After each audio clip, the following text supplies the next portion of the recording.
സംഹിതകൾ തന്നെ ആ ജീവിതയാത്രയിൽ. രാമായണം എന്ന് പറഞ്ഞാൽ തന്നെ രാമന്റെ അയനം, രാമൻ പോയ ആ വഴിയാണ് രാമായണം അല്ലേ. ആ വഴിയിൽ കൂടി നമുക്ക് ഇങ്ങനെ സഞ്ചരിച്ച് പോകുന്ന വഴിക്ക് നമുക്ക് ഓരോരോ ഘട്ടങ്ങളിൽ രാമൻ വേണ്ട ഉപദേശം കൊടുക്കും. ആദ്യം തന്നെ അധ്യാത്മരാമായണത്തിൽ വരുന്ന ഒരു പ്രധാനപ്പെട്ട രാമഹൃദയം എന്നൊരു ഉപദേശമുണ്ട്. അതാണ് തുടങ്ങുന്നത് തന്നെ.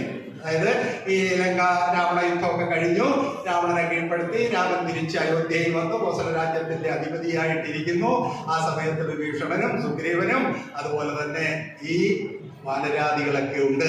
അവരുടെ സീതയോടടുത്ത് രാമൻ ഇരിക്കുകയാണ്. ആ സമയത്താണ് തന്റെ ഏറ്റവും വലിയ ഭക്തനായ ഹനുമാൻ വന്ന് തൊട്ടടുത്ത് നിൽക്കുന്നത്. ഇങ്ങനെയാണ് രാമായണം തുടങ്ങുന്നത്, അധ്യാത്മരാമായണം. അങ്ങനെ പാർവതിയും പരമേശ്വരനും എന്നുള്ള ആ സംവാദ രീതിയിലല്ലേ കഥ അന്നേരം പറയുകയാണ് ഈ കഥ എന്ന് പറഞ്ഞു കൊടുക്കണം. രാമൻ ഈ കഥ, അതായത് എൻ്റെ തത്വം ഈ ഹനുമാനൊന്ന് ഉപദേശിച്ചു കൊടുക്കണമെന്ന് സീതാദേവിയോട് പറയുന്നതായിട്ടാണ് പാർവതിയോട് പരമേശ്വരൻ പറയുന്നത്. ആ കഥയിൽ തുടങ്ങിയിട്ട് അന്നേരം സീതാദേവി എന്താണ് രാമൻ പരമാത്മാവാണെന്ന് ഹനുമാന് ബോധ്യപ്പെടുത്തി കൊടുക്കുന്ന ആരൊക്കെ കഴിഞ്ഞിട്ട് രാമൻ തന്നെ ആ ചുരുക്കി ആ പരമാത്മതത്വം രാമനിൽ കൂടി പറയുന്ന ആ ഒരു ഭാഗം നമുക്കൊന്ന് നോക്കാം. കുറച്ച് വേദാന്തമുണ്ട്. ആദ്യത്തെ ആ വേദാന്തം ആണ്: പരമാത്മാവാകുന്ന ബിംബത്തിൻ പ്രതിബിംബം പരിചിൽ കാണുന്നതു ജീവാത്മാവറികടോ. നമ്മള് നേരത്തെ ഇവിടെ ഞാൻ തുടങ്ങി വെച്ചത് തന്നെ ആ ഭേദചിന്ത വെച്ചുകൊണ്ടാണ്. എല്ലാവരുടെയും ഉള്ളിലും ജീവാത്മാക്കളുണ്ട്. ഈ ജീവാത്മാവെന്ന് പറയുന്നത് ഒരേ ബിംബത്തിന്റെ പ്രതിബിംബമാണ്. അതാണ് രാമൻ പറഞ്ഞു കൊടുക്കുന്നത് അല്ലേ. ഒരു ദൃഷ്ടാന്തം കാണിച്ച് പറയാണ്: അവനിവനെന്നറിയുന്നതൊക്കെ ഓർത്താൽ അവനിൽ ആദിമമായൊരാത്മരൂപം. ഇതാണ് വേദാന്ത തത്വം. അതിന് ദൃഷ്ടാന്തത്തിൽ കൂടെ നമുക്ക് പറഞ്ഞു തരണ്ടേ. അതായത് ഇപ്പം ചന്ദ്രൻ ആകാശത്ത് നിൽക്കുന്നു, ആ ചന്ദ്രന്റെ പ്രതിബിംബം പല ജലാശയങ്ങളിലും ഒരുപോലെ ബിംബിക്കും അല്ലേ. പക്ഷെ ചന്ദ്രൻ ഏകനായിട്ട് അവിടെ നിൽക്കുന്നതേ ഉള്ളൂ. അത് ജലാശയങ്ങളിൽ എവിടൊക്കെ ജലമുണ്ടോ അവിടെ എല്ലാം ചന്ദ്രന്റെ പ്രതിബിംബം കാണും. അതുപോലെയാണ് പരമാത്മാവിന്റെ പ്രതിബിംബമായിട്ട് നമ്മുടെ ഓരോരുത്തരുടെയും. അതാണ് ഈശ്വര സർവഭൂതാനാം ഹൃദയേർജുന തിഷ്ഠതി. അവിടെ പ്രതിബിംബിക്കുകയാണ് ജീവാത്മാവായിട്ട് അല്ലേ. അത് ഏകമാണ്.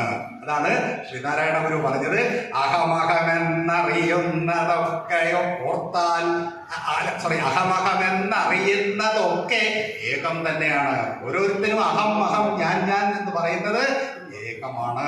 കാരണം അത് സൂചിപ്പിക്കാനാണ് ഒരു ബിംബത്തിന്റെ പ്രതിബിംബമാണ് ജീവാത്മാവ്. ഏതിലാണ് പ്രതിബിംബിക്കുന്നത്? മായയിൽ പ്രതിബിംബിക്കുകയാണ്. നമ്മുടെ ഈ ശരീരം തൊട്ട് മനോബുദ്ധ്യാദികള്, സൂക്ഷ്മ ശരീരവും സ്ഥൂല ശരീരവും, അതിൽ ഈ പരമാത്മാവിന്റെ പ്രതിബിംബം വരുമ്പോഴാണ് അത് ചലനാത്മകമാകുന്നത്. ആ സൃഷ്ടി പ്രക്രിയ വേദാന്തത്തിന് സമ്മതമാണ്. അതായത് പരമാത്മാവിനൊരു സൃഷ്ടിക്കുള്ളൊരു വാഞ്ച, സൃഷ്ടിവാഞ്ച ഉണ്ടാകുമ്പോൾ സമാവസ്ഥയിലിരിക്കുന്ന മായ, കുറച്ച് വേദാന്തമാണേ.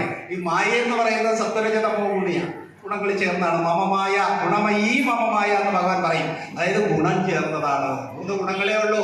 ഈ ഗുണങ്ങളുടെ കളിയാണ് നമ്മൾ ഈ കാണുന്ന ആളുകളുടെ വൈജാത്യവും ആളുകളുടെ രൂപവും എല്ലാം. ശരീരം ഉൾപ്പെടെ ഈ സത്വരജ തമോ ഗുണങ്ങളിൽ നിന്നുണ്ടായാണ്.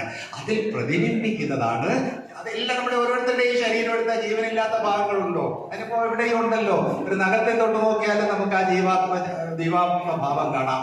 അതിന് ആ ഒരു ശരീരത്തിൽ മൊത്തം വ്യാപിച്ചിരിക്കുന്ന ആ ജീവാത്മാവ് പരമാത്മാവിന്റെ പ്രതിബിംബമാണെന്നാണ് ആദ്യം. അതായത് ഏകത്വം ഉറപ്പിക്കാൻ കൊടുക്കുന്ന ദൃഷ്ടാന്തമേ ഉള്ളൂ. ഈ പ്രതിബിംബമാകുമ്പോൾ ആ മായയിൽ സത്വരജതമോ ഗുണങ്ങൾ ഉണ്ടെങ്കിലും അതിന്റെ